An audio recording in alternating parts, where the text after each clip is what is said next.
ఆకాశవాణి వరంగల్ కేంద్రం కిసాన్ వాణి రైతు సోదరుల కార్యక్రమం. ఈనాటి కిసాన్ వాణి రైతు సోదరుల కార్యక్రమంలో యాసంగి వరి నారుమడి యాజమాన్యం, జింకులోప నివారణ చర్యలు ఈ అంశం గురించి వరంగల్ ప్రాంతీయ వ్యవసాయ పరిశోధనా స్థానం శాస్త్రవేత్త డాక్టర్ భార్గవి గారితో పరిచయ కార్యక్రమం వింటారు. అనంతరం వరి నారుమడి సాగులో అనుభవాలు, తొర్రూరు మండలం దస్రుతండా గ్రామ రైతు అనిల్ గారితో పరిచయ కార్యక్రమం వింటారు. పరిచయకర్త డాక్టర్ పి ఎల్లయ్య గారు. శ్రోతలు ఇప్పుడు కొన్ని ప్రకటనలు వింటారు. సర్వోత్తమ రైతు పురస్కారం లభించింది హరికి. హరి, మీ విజయ రహస్యం ఏమిటో చెప్పండి. రైతు మిత్రులారా, మీరు కూడా మీ పొలాల్లో అధిక పంటను పండించగలరు. అదెలా? ఎప్పుడు ఏ సమస్య వచ్చినా వెంటనే కలపండి ఈ నెంబరు 1800 ఇది ఎవరి నంబర్ బాబు? కిసాన్ కాల్ సెంటర్ది. అక్కడ విశేషజ్ఞులు మీ పొలం సమస్యలకు వెంటనే పరిష్కారం చెప్తారు. అదేంటయ్యా, విశేషజ్ఞులు అన్ని సమయాల్లోనూ దొరుకుతారా? తప్పకుండా దొరుకుతారు. ఏడాదిలో 365 రోజులును, అది కూడా ఉదయం 6 గంటల నుంచి రాత్రి 10 గంటల దాకా. మరైతే ఎక్కువసేపు మాట్లాడితే డబ్బు చాలా అవుతుందిగా. ఖర్చు లేనే లేదు. మొబైల్ పై గానీ ఇతర ఫోన్ తో కానీ కిసాన్ కాల్ సెంటర్ కి ఉచితంగా కాల్ చేయవచ్చు. సలహాకి కూడా ఖర్చు ఉండదు. నిజంగా? 16 అనాల నిజం. రైతు సోదరులారా, పంట సమస్యల గురించి మీ భాషలో వెంటనే సమాధానం కోసం పూర్తి భారతదేశంలో ఏ ఫోన్ నుంచైనా జాతీయ హెల్ప్ లైన్ నంబర్ 1800-118-1551తో ఉచితంగా సంప్రదించండి. రైతు మిత్రుడు కిసాన్ కాల్ సెంటర్. ఇప్పుడు వినండి, యాసంగి వరి నారుమడి యాజమాన్యం, జింకులోప నివారణ చర్యలు ఈ అంశం గురించి వరంగల్ ప్రాంతీయ వ్యవసాయ పరిశోధనా స్థానం శాస్త్రవేత్త డాక్టర్ భార్గవి గారితో పరిచయ కార్యక్రమం. పరిచయకర్త డాక్టర్ పి ఎల్లయ్య గారు. ఈరోజు మన స్టూడియోకి డాక్టర్ జె భార్గవి గారు, శాస్త్రవేత్త, క్రాప్ ఫిజియాలజీ, ప్రాంతీయ వ్యవసాయ పరిశోధనా స్థానం వరంగల్ నుంచి మన స్టూడియోకి విచ్చేశారు. ఈ సందర్భంగా వారికి స్వాగతం పలుకుతూ నమస్తే మేడం. నమస్తే అండి. యాసంగి వరి నారుమడి యాజమాన్యం, అలాగే జింకు ధాతులోపం, దాంతోపాటు ఎట్లా సవరించుకోవాలి అనే అంశం గురించి వివరించడానికి మరి మేడం గారు విచ్చేశారు. ఈ సందర్భంగా ఈ అంశాల గురించి ఆమెను అడిగి తెలుసుకుందాం. యాసంగి వరి నారుమడిలో తీసుకోవలసినటువంటి ముఖ్యమైనటువంటి జాగ్రత్తలు ఏంటి ప్రస్తుత పరిస్థితులలో చెప్పండి మేడం. ముఖ్యంగా చలికాలంలో రబీ వరి నర్సరీల కోసం ముందస్తుగా విత్తుకోవడం ఒక మార్గం. అలాగే చలిని తట్టుకునే రకాలను ఎంచుకోవడం ఒకటైతే, రాత్రిపూట రక్షణ కవర్లను అంటే పాలిథిన్ షీట్స్ని మీరు నర్సరీ బెడ్ మీద వేసుకోవడము, మరీ తక్కువ ఉష్ణోగ్రతలు ఉన్న చోట అంటే 12 డిగ్రీల సెంటీగ్రేడ్ కన్నా తక్కువ ఉన్నప్పుడు మల్చింగ్ విధానాన్ని, అలాగే రాత్రిపూట నీళ్లు పెట్టుకొని పొద్దున్నే ఆ నీటిని మార్చడాన్ని, ఇలాంటి పద్ధతులు ప్రత్యేకంగా చలికాలంలో వరి నారుమడిలో తీసుకోవాల్సిన జాగ్రత్తలు. మరి ఈ చలిని తట్టుకోవడానికి వరి విత్తనాన్ని విత్తుకునే సమయం, అలాగే యాసంగికి ఈ తెలంగాణలో అనుకూలమైనటువంటి వరి వంగడాలు ఏమైనా ఉంటే వాటి గురించి తెలియజేయగలరు. ముఖ్యంగా చలి తీవ్రత ఎక్కువగా ఉండే కన్నా ముందే మొలకలు వేసుకున్నట్టయితే అది నవంబర్ చివరిలో మరియు డిసెంబర్ నెల ప్రారంభంలో గనక విత్తుకుంటే మనం తీవ్ర చలిని ఎదుర్కోగలుగుతాము. అలాగే మన తెలంగాణకి ఈ యాసంగికి సూచించబడిన వంగడాలు ఏవైనా ఉన్నాయి అని అంటే అది తెలంగాణ సోనా, కూనారం వరి 2, MTU 1010, కూనారం 118, మన బతుకమ్మ. ఈ రకాలు గనక మీరు ఎంచుకుంటే ఇవి చలిని తట్టుకుంటాయి మరియు దానికి తగ్గట్టు దిగుబడిని ఇస్తాయి. అయితే ప్రస్తుతం మనకు తెలంగాణ వ్యాప్తంగా కూడా ఈ యాసంగి వరి వేసుకోవడానికి రైతులంతా సిద్ధంగా ఉన్నారు. కాబట్టి మరి రైతులు ఎలాంటి స్థలాన్ని ఎంపిక చేసుకుంటే బాగుంటుంది? మనం చూసుకుంటే నర్సరీ ఈ నారుమడి కోసము ముందు నారుమడి దగ్గరలో ఉన్న అంటే నీటి వసతి ఉండాలి దీనికి. అలాగే ఇసుకతో కూడిన లోమి నేలలైతే నారుమడి వేసుకోవడానికి అనుకూలంగా ఉంటాయి. ఓకే, స్థలం ఎంచుకున్న తర్వాత మరి బెడ్లు ఎలా తయారు చేసుకోవాలి మరి సమగ్రంగా వివరించండి. ఎందుకంటే ఇది రైతులకు ఇదే అనువైనటువంటి సమయం. అంటే బెడ్లని మనం చేసుకోవాలని అంటే స్థల ఎంపిక జరిగిన తర్వాత మనము 5 లేక 6 సార్లు దున్నుకుంటే అది చదును ఎక్కుతుంది భూమి. అప్పుడు దాంట్లో నీరు పెట్టుకోవడం అనుగుణంగా ఉంటుంది. అలాగే అది పొడుగ్గా గనక మనం దున్నుకున్నట్టయితే నారుమడి వేసుకోవడానికి అనుకూలంగా ఉంటుంది. అలాగే నారుమడి ఎత్తు ఎప్పుడైనా కొంచెం ఎత్తుగా ఉంటే ఆ నీళ్లు పెట్టుకోవడానికి మరియు నీళ్లు తీసేయడానికి అనుగుణంగా ఉండేటట్లు ఎప్పుడైనా నారుమడిని వేసుకోవాలి, తయారు చేసుకోవాలి. మరి ఈ సమయంలో అంటే ఈ నారుమడిలో ఏమైనా ఎరువులు వేసుకోవాల్సిన అవసరం ఉందా? ఎలా వేసుకోవాలి? ఏ రకమైనటువంటి ఎరువులు వేసుకోవాలి? అయితే దీంట్లో మనము నారుమడి యాజమాన్యం కింద మేము సిఫార్సు చేసేది ఏంటంటే 2 గుంటలు అంటే 5 సెంట్ల నారుమడికి 2 కిలోల నత్రజని వేసుకోవాలి. అంటే ఆ 2 కిలోల నత్రజని ఎలా అంటే 1 కేజీనేమో విత్తనం జల్లే ముందు, ఇంకో కేజీనేమో 12 నుంచి 14 రోజుల తర్వాత ఈ నత్రజని వేసుకోవాలి. అదే భాస్వరం గనక మామూలుగా వానాకాలంలో అయితే కేజీ మటుకే సిఫారసు చేస్తాము, కానీ చలికాలంలో కేజీ నుంచి కేజీన్నర భాస్వరాన్ని రికమెండ్ చేస్తున్నాము. ఇది కాకుండా 1 కేజీ పొటాష్ కూడా దుక్కిలో వేసుకోవాలి. ఇది కాకుండా మనం కనుక 2 క్వింటాల మాగిన కోళ్ల ఎరువు, అలాగే ఒకవేళ కోళ్ల ఎరువు లేని సందర్భంలో గొర్రెల ఎరువు లేదా వర్మీ కంపోస్ట్ని వేసుకుంటే మనకు నారుమడిలో నారు ఎదగడానికి మంచిగా ఉపయోగపడుతుంది. ఈ నారుమడి తయారు చేసుకునే విధానం గురించి ఒకసారి చెప్పండి. ఎట్లా తయారు చేసుకోవాలి నారుమడి? నారుమడిని 5 నుంచి 6 సార్లు దున్నుకోవాలి. దున్నుకున్న తర్వాత పొడుగ్గా దున్నుకోవాలి. మీకు ఆల్రెడీ చెప్పినట్టుగా 5 సెంటీమీటర్ల నారుమడికి నేను ఆల్రెడీ చెప్పినట్టుగా 2 కిలోల నత్రజని, కేజీ భాస్వరం, కేజీ పొటాష్, 1 కేజీనేమో నత్రజని మనం బేసల్గా వేసుకోవాలి. తర్వాత 14 రోజుల తర్వాత నారుమడిలో మళ్ళీ ఈ నత్రజని యూరియా వేసుకోవాల్సి వస్తుంది. దాని తర్వాత ఏంటి అని అంటే మొలకలు, వరి వంగడాలు ఏవైతే మనము ఎంచుకుంటామో అవి మొలకలు కట్టుకొని ఆ మొలకల్ని మనము ఈ నారుమడి మీద చల్లాల్సి వస్తుంది. ఆ చల్లిన తర్వాత మనము 1 వారం రోజుల వరకు 6 తళ్ళు ఇవ్వాలి. ఆ తర్వాత మొక్క దశకు వచ్చిన తర్వాత మనకు 2 నుంచి 3 సెంటీమీటర్ల వరకు ఆ నీళ్ళని పెట్టేసి తర్వాత తీస్తూ ఉండాలి. అంటే ఎంత రేంజ్లో ఉండాలి నీరు? 2 to 3 సెంటీమీటర్స్ పెట్టుకోవాల్సి వస్తుందండి. వేసిన తర్వాతనా మొలక వచ్చిన తర్వాత? మొలక వచ్చిన తర్వాత. ఓకే. తర్వాత మరి ఇప్పుడు సేంద్రియ ఎరువులు మంచిదంటారా లేకపోతే రసాయనిక ఎరువులు మంచిదంటారా? సేంద్రియ ఎరువులే మంచిదండి. రసాయనిక ఎరువులు సేంద్రియ ఎరువులు కలిపి మనము వాడినట్టయితే అది ఇంకా ఎఫెక్టివ్గా పనిచేస్తుంది. సరే, ఈ నీటి యాజమాన్యం విషయంలో ప్రతిరోజు ఇస్తుండాలా లేదా అప్పుడప్పుడు దాని స్థాయి ఎట్లా ఉండాలి చెప్పండి? అంటే ఇప్పుడు చలి తీవ్రత ఉంది కాబట్టి యాసంగి నారుమడుల్లో ఏం చేస్తారనంటే నీళ్లు మొక్క దశ వచ్చే వరకు పెట్టి తీస్తారు. మొలక దశ వచ్చిన తర్వాత 2 నుంచి 3 సెంటీమీటర్లు పెట్టమని చెప్పాం. ఇది ఏమవుతుంది అనంటే చలికాలంలో ఎక్కువ ఉష్ణోగ్రతలు ఉన్నప్పుడు ఈ నీటిని రాత్రిపూట 2 నుంచి 3 సెంటీమీటర్లు పెట్టుకొని పొద్దున అవ్వగానే ఆ నీళ్ళని బయటికి పంపించేసేయాలి. పంపించినప్పుడు ఈ పద్ధతి ఎందుకు చేస్తారు అనంటే ఒకవేళ ఇప్పుడు మనిషికి మనం ఉన్నాము చలికాలంలో, మనం ఏంటంటే నీళ్లు తాగాలి, కానీ మనకి ఉన్న ఈ తక్కువ ఉష్ణోగ్రతలకి మనము నీళ్లు తీసుకోకపోవడం వల్ల మన లోపల ఉన్న ఏదైతే జరగాల్సిన క్రియలు ఉంటాయో అవి దెబ్బతింటాయి. సేమ్ మనకి మనుషులకి ఎలాగైతే నీళ్లు తీసుకోవాల్సిన ఆవశ్యకత ఉంటుందో మొక్కలకు కూడా అలాగే ఉంటుంది. చలికి అవి తీసుకోలేవు కాబట్టి రాత్రిపూట మనం ఎప్పుడైతే నీళ్లు పెడతామో ఆ నేలకి మరియు ఆ నీటికి ఆ వాతావరణాన్ని ఆ నీరు అనేది మధ్యలో ఉండి ఆ రిక్వైర్డ్ టెంపరేచర్స్ని ఆ నీటి అవైలబిలిటీని ఉంచుతాయి. కాబట్టి నీళ్లు పెట్టి తీసేసే పద్ధతి యాసంగిలో నారుమడికి బాగా ఉపయోగపడుతుంది. అంటే ప్రత్యేకించి ఈ చలి తీవ్రత ఎక్కువగా ఉన్నప్పుడు మాత్రమే ఇది చేయాలి, జాగ్రత్తలు తీసుకోవాలి. ఇది కాకుండా ఇంకేమి రికమెండ్ చేస్తామనంటే ఈ పాలిథిన్ షీట్ నైట్ కప్పడము, పొద్దున తీసేయడం. చాలా మంది ఏం చేస్తారంటే కప్పేసి ఉంచేస్తారు. అలా కన్నా మీరు పొద్దున కొంచెం నైట్ కప్పేస్తే, ఎందుకంటే రాత్రిపూటనే చలి ఎక్కువ ఉంటుంది కాబట్టి పొద్దున ఎప్పుడైతే తీస్తే అది సూర్యరశ్మి కూడా కావాలి కాబట్టి అట్లాగా జాగ్రత్తలు పాటించినట్టయితే ఈ నారుమడి మనకి ఎప్పుడైతే తక్కువ ఉష్ణోగ్రతలు ఉంటాయో దానికి దెబ్బ తినకుండా ఉంటుంది.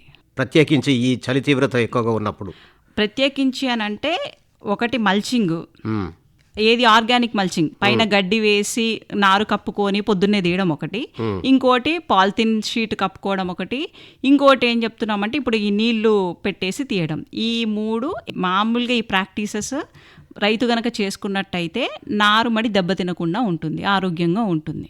మరి అట్లాగే నార్మడిలో యూరియా, భాస్వరం, పొటాష్ కాకుండా ఇతర ఎరువులు ఏమైనా వేయవలసిన ఆవశ్యకత ఏమైనా ఉంటుందా? అంటే యాసంగానే కాకుండా జనరల్గా ఏంటంటే మనము వరి నారుమడి కింద చూసుకున్నట్టయితే జింక్ ధాతులోపం అనేది మనం చూస్తూ ఉంటాం. ఈ జింక్ ధాతులోపం నర్సరీలో ఉన్నప్పుడు మనం ఏం చేయాలి అని అంటే 2 గ్రాముల జింక్ సల్ఫేట్ కలిపి ఆ ద్రావణాన్ని గనక పిచికారీ చేసుకున్నట్టయితే ఈ జింకు ధాతులోపం మనము నివారించవచ్చు. కాకపోతే ఏంటంటే ఈ జింక్ నార్మల్లోనే కాకుండా మీరు ఎప్పుడైతే ప్రధాన ఫీల్డ్లో వేస్తారో అప్పటికి 20 నుంచి 40 రోజుల వరకు కూడా మీరు ఈ జింక్ ధాతులోపాన్ని మనము గమనిస్తాం. అది ఒక నారుమడిలోనే కాకుండా మెయిన్ ఫీల్డ్లోకి వెళ్ళిన తర్వాత కూడా మనం ఎప్పుడైతే నాట్లు వేసుకుంటామో ఆ ప్రధాన ఫీల్డ్లో కూడా మనకి ఇది కనిపిస్తూ ఉంటుంది. అంటే మరి అసలు ఈ జింక్ ధాతు లోపం ఎందుకు వస్తుందో చెప్తారా? ముఖ్యంగా ఈ జింక్ ధాతు లోపం ఎందుకు వస్తుందనంటే సున్నపు నేలల్లో కానీ లేకపోతే ఇసుక నేలలు ఎక్కువ ఉండడము. ఆ ఇసుక నేలల్లో ఎందుకంటే ఈ సేంద్రియ పదార్థం తక్కువ ఉంటుంది కాబట్టి మనకి జింక్ లోపం అనేది బాగా కనిపిస్తూ ఉంటుంది. ఇది కాకుండా మీరు అంటే రైతు సోదరులకు తెలిసే ఉంటుంది, ఈ సేంద్రియ కార్బనం అనేది తక్కువ ఉంటే ఈ పోషక లోపం అనేది ఏర్పడుతుంది అన్నమాట. ఇంకా ఇది కాకుండా మెయిన్ ఇంకొకటి ఏంటనంటే మనం సిఫార్సు చేసిన దానికన్నా ఎక్కువ భాస్వరం ఎరువులు కనుక వాడితే ఈ జింక్ లోపం పంటలో కనిపిస్తూ ఉంటుంది. మరి ఈ జింక్ ధాతువు లోపాన్ని గుర్తించడం ఎట్లా? ఈ లోపం ఉన్న మొక్కలు గిడసబారి చివరి ఆకులు కుచ్చులుగా మారుతాయండి. తర్వాత ఆకుల సాధారణ పరిణామం కంటే సులువుగా పెలుసుగా ఉండి వంచితే శబ్దం చేస్తూ విరిగిపోతాయి. అది కాకుండా మీరు ఆకుల మీద చివరి భాగంలో అటు ఇటు ఇరువైపులు అంటే ఈనెలు ఉంటాయి కదా, ఆ ఈనెలు అటు ఇటు ఇటుక రంగుగా మారుతాయి. అవి ఆకు మొత్తాన్ని తర్వాత మొత్తం ఆకు మొత్తం కూడా అలాగే వ్యాపిస్తాయి అన్నమాట. సో ఈ లోపం కరెక్ట్ టైంలో గనక మనము సవరించుకోకపోతే పంటకాలం బాగా పెరుగుతుంది, అలాగే పిలకలు తక్కువ వేస్తాయి, దిగుబడి కూడా ఎఫెక్ట్ అవుతుంది. సో కరెక్ట్ టైంలో మనము ఈ జింక్ ధాతు లోపం వరిలో గనక చేసుకోకపోతే ఖచ్చితంగా రైతులు తొందరగా వీటిని గుర్తించాలి. దిగుబడి తక్కువ అవకాశం ఉంది. మరి ఈ జింక్ ధాతు లోపాన్ని ఎట్లా సవరించుకోవాలో చెప్పండి. ఈ లోపాన్ని 2 విధాలుగా నివారించుకోవచ్చు.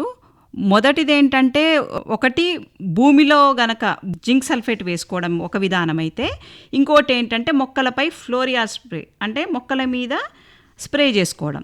ఇప్పుడు ఈ సాయిల్ మేనేజ్మెంట్ అంటే నేలలోనే ట్రీట్మెంట్ ఏంటి అని అంటే అది ఎలా చేయాలంటే జింక్ సల్ఫేట్ 1 ఎకరానికి 20 కిలోలు వేసి దున్నుకోవాల్సి వస్తుంది. అది మనం సాయిల్కి ఇచ్చే ట్రీట్మెంట్. అలా కాకుండా మొక్క మీద కనిపించింది అనుకోండి, ఇందాక చెప్పినట్టుగా ఈ నెల చివర అటు ఇటు ఇటుక రంగుకు మారి అది మొత్తం వ్యాపిస్తుంది అనుకోండి, మీరు అది చూసినట్టయితే వెంటనే మీరు 1 లీటర్ నీటికి 2 గ్రాముల జింక్ సల్ఫేట్ కలిపి మీరు వారం రోజుల వ్యవధిలో 2 సార్లు కనుక పిచికారీ చేసుకున్నట్టయితే ఈ జింక్ ధాతు లోపాన్ని మనం సవరించుకోగలుగుతాం. ఓకే, మరి జింక్ సల్ఫేట్ వాడేటప్పుడు ఏమైనా ప్రత్యేకమైనటువంటి జాగ్రత్తలు తీసుకోవాలా? ఎట్లా రైతులు ఏం చేయాలి?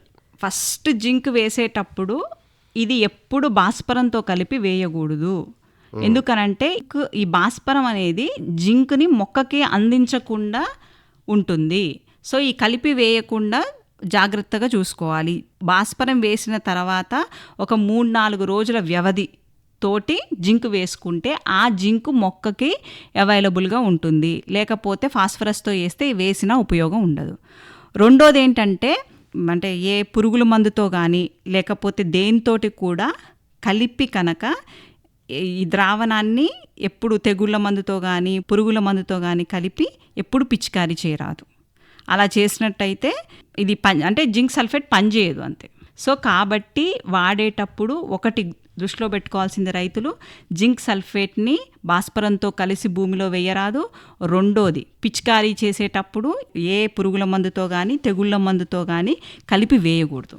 ఓకే, మరి ఈ జింక్ ధాతు లోపం సవరణ అంటే ఏంటి, ఏం చేయాలి మరి రైతులు? అనేది అది ఒక దాన్ని మేమేమంటామనంటే ఏదన్నా ఒక ధాతువు లోపించడం వల్ల జరిగేది డిజార్డర్ అని అంటాం.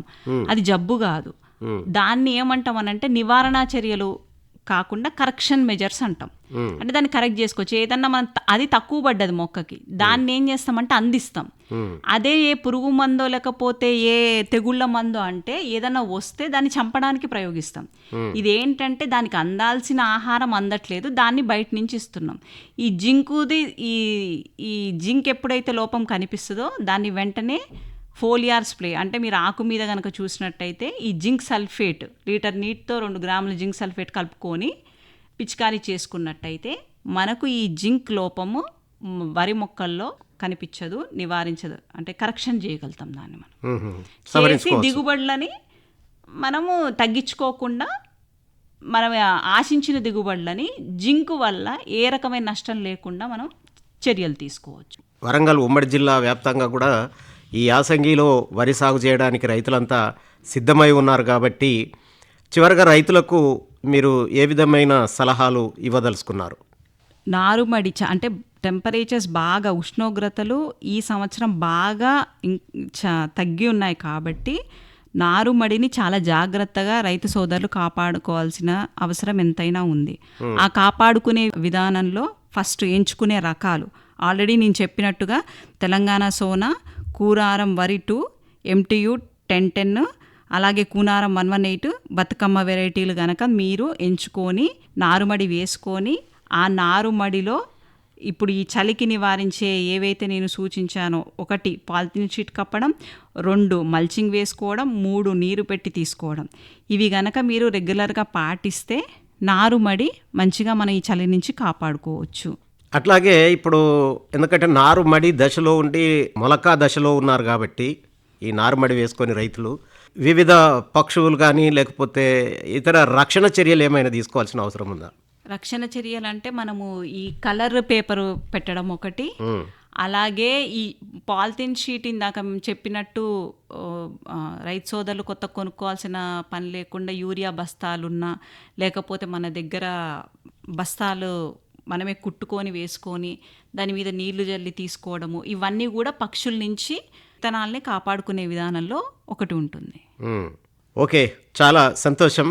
మరి యాసంగి వరి నారుమడి యాజమాన్యం అలాగే జింక్ ధాతులోపం గురించి చక్కగా వివరించారు. ఈ కార్యక్రమంలో పాల్గొని మరి విలువైనటువంటి సమాచారాన్ని అందించినందుకు మీకు ఆకాశవాణి తరపున అలాగే కిసాన్ వాణి తరపున కృతజ్ఞతలు తెలియజేస్తున్నాం. డాక్టర్ జె భార్గవి గారు, నమస్కారం మేడం. నమస్తే అండి. ఇంతవరకు శ్రోతలు యాసంగి వరి నారుమడి యాజమాన్యం, జింక్ లోప నివారణ చర్యలు ఈ అంశం గురించి వరంగల్ ప్రాంతీయ వ్యవసాయ పరిశోధన స్థానం శాస్త్రవేత్త డాక్టర్ భార్గవి గారితో పరిచయ కార్యక్రమం విన్నారు. పరిచయకర్త డాక్టర్ పి. ఎల్లయ్య గారు. శ్రోతలు ఇప్పుడు కొన్ని ప్రకటనలు వింటారు.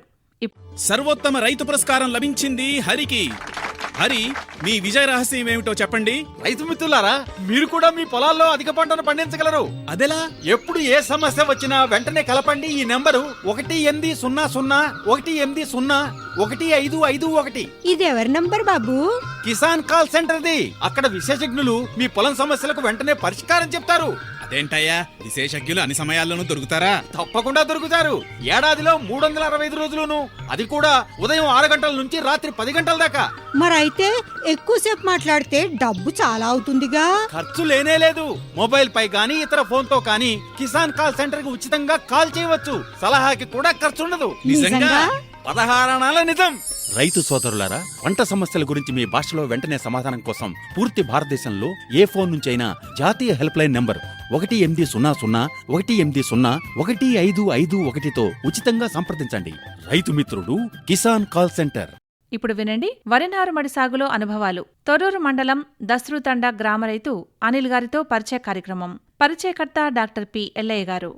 ఈరోజు తొర్రూరు మండలం దస్రుతండ ఈ గ్రామంలో ఉన్నాం. మరి ఈ గ్రామంలో ప్రస్తుతం పంట పొలాలలో ఇక్కడ ట్రాక్టర్తో మరి తన పంట పొలాన్ని దున్నుతున్నారు యువ రైతు గుగ్లోత్ అనిల్. మరి ఈరోజు మరి అతను నారుమడి తయారు చేసుకుంటున్నాను అని చెప్తున్నాడు లైవ్ గా. మరి అతను ఎట్లా చేస్తున్నాడు ఈ వరి పంట సాగులో అనుకున్నటువంటి అనుభవాన్ని అడిగి తెలుసుకుందాం. నమస్తే అనిల్. నమస్తే సార్. చెప్పండి, ఇప్పుడు మీరు ప్రస్తుతం ఇక్కడ పంట పొలాలలో ట్రాక్టర్ దున్నుతున్నారు. మీరు ఇక్కడ ఏం చేస్తున్నారు చెప్పండి. అంటే వానాకాలము మేము 1775 వరి పెట్టాము విత్తనము. అది కోసినాం, ప్రాసెస్ అయిపోయింది. మళ్ళీ యాసంగికి నార్మడి దున్నుతున్నాం. ఇంతకుముందే వాటర్ వేసి ఇప్పుడే ట్రాక్టర్ తెచ్చి దున్నుతున్నాము. ఇప్పుడు ప్రస్తుతం ఏది వేయాల 1771 ఏదో సీడ్ వేద్దామని ప్లానింగ్ ఉంది. అంటే గత వర్షాకాలంలో ఏ రకమైనటువంటి పంట వేశారు? అంటే సన్న రకం వరి వేసారా లేకపోతే దొడ్డు రకం వరి వేసారా? సన్న రకం వరి వేసాం. సన్న రకం అంటే ఏంటి దాని రకం ఏంటి? 1775 అది సన్న రకం వడ్లే. అది ఇక కటింగ్ అయిపోయింది, అంత కాంటాక్ట్ ఇట్లా అయిపోయింది. ఆ ప్రాసెస్ కంప్లీట్ అయ్యింది. ఇప్పుడు 1771 వేయాలని నార్మడి దున్నుతున్నాం. ఓకే, మరి ఈ సంవత్సరం అంటే ఈ యాసంగి పంట పండించడానికి మీరు అంటే పొలాన్ని సిద్ధం చేస్తున్నారు కాబట్టి, అయితే గత పంట కాలంలో అంటే వర్షాకాలం సీజన్లో పండించినటువంటి పంటకు సంబంధించి ఎంత దిగుబడి మీరు సాధించారు? ఎట్లా లాభదాయకమేనా? మేము ఎకరంన్నర వేసాము. అందులో మాకు 65 బస్తాలేమో అయినాయి. 25 క్వింటాలు అయినాయి. అంటే అమ్మేశారా? అమ్మేసాం. 25 క్వింటాలు అయ్యి 25 క్వింటాలు అమ్మేశారు. అంటే ఎట్లా అనిపించింది మీకు? లాభదాయకం అనిపించిందా లేకపోతే ఏమైనా ఇబ్బందులు ఎదుర్కొన్నారా? అంటే ఇప్పుడు గత వానల వల్ల పొలాలన్నీ అడ్డం పడడం వల్ల చాలా నష్టమే వచ్చింది. ప్రజెంట్ అయితే కొంచెం నష్టమే వచ్చింది. ఓకే, ఇప్పుడైతే నెక్స్ట్ యాసంగి పంటకు సంబంధించి ఈ వరి సాగు కోసం మీరు ట్రాక్టర్తో భూమిని చదును చేసుకుంటున్నారు. సరే, ఇప్పుడు ఏం చేస్తున్నారు, ఎట్లా చేస్తున్నారు చెప్పండి మీ అనుభవాన్ని. ఇప్పుడు నార్మడికి నీళ్ళేసి దున్నుతున్నాం. దున్నినాక ఒక 5-6 రోజులకు ఒడ్లు తెచ్చి నానబెట్టినాక మళ్ళీ మండ అలకడం, తర్వాత నారు అట్లా చిన్నగా బుడద దున్ని నాటు పెట్టడం. ఈ దున్నే పద్ధతిని ఇప్పుడు మీరు చాలా ఎన్నిసార్లు దున్నుతారు, ఎట్లా దున్నుతున్నావు చెప్పండి. మీ సొంత ట్రాక్టరేనా ఇది? సొంత ట్రాక్టరే. అంటే ఇప్పటికీ నేను నార్మడి కానీ కాయలు వేస్తున్నాయని ఒక 2-3 సార్లు ఎక్కువ దున్నుతున్నా నార్మడి వరకే అని.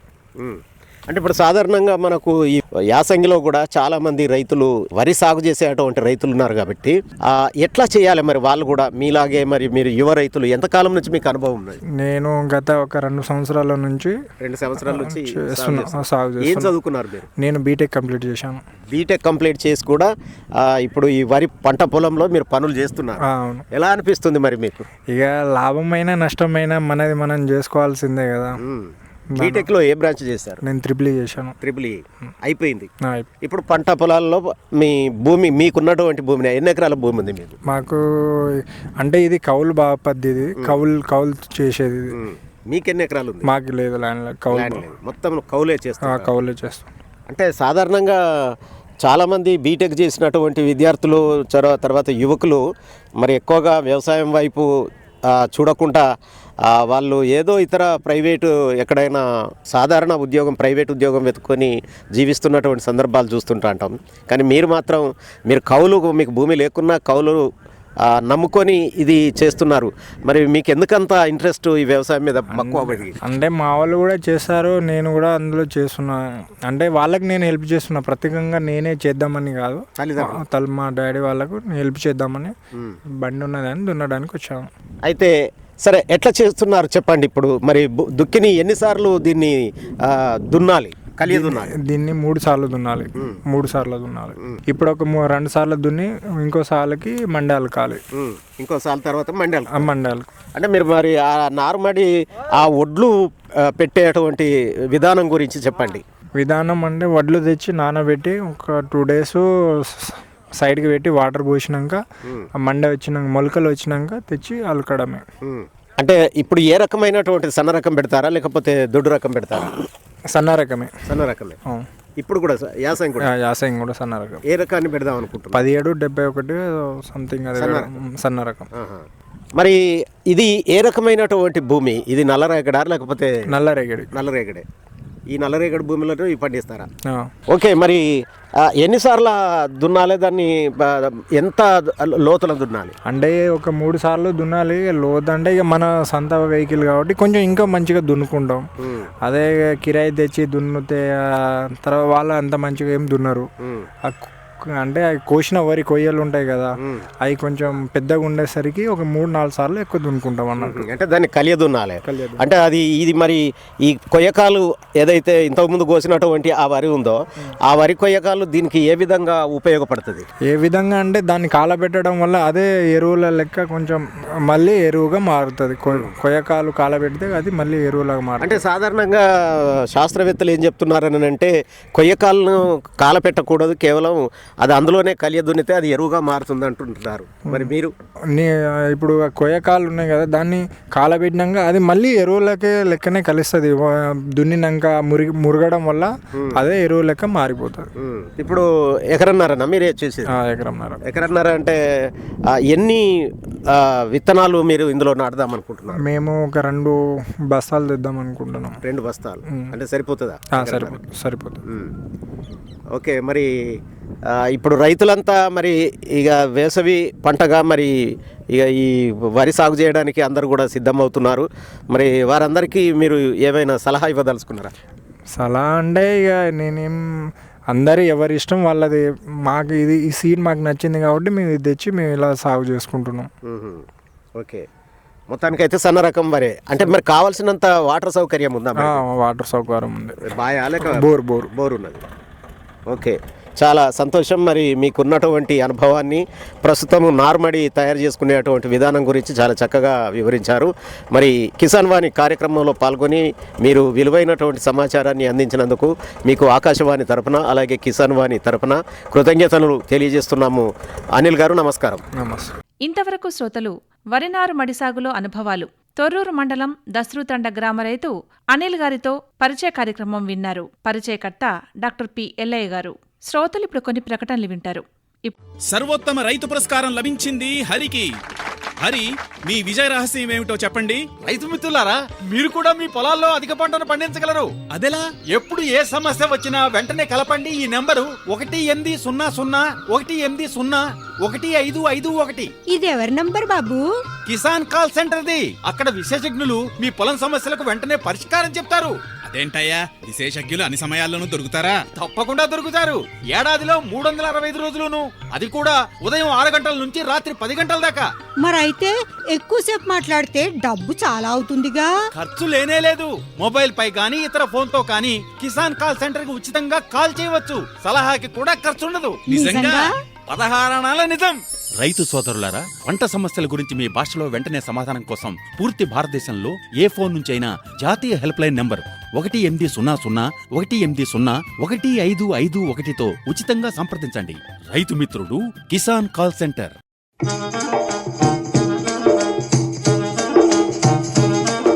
ఇంతటితో ఈనాటి కిసాన్ వాణి రైతు సోదరుల కార్యక్రమం సమాప్తం.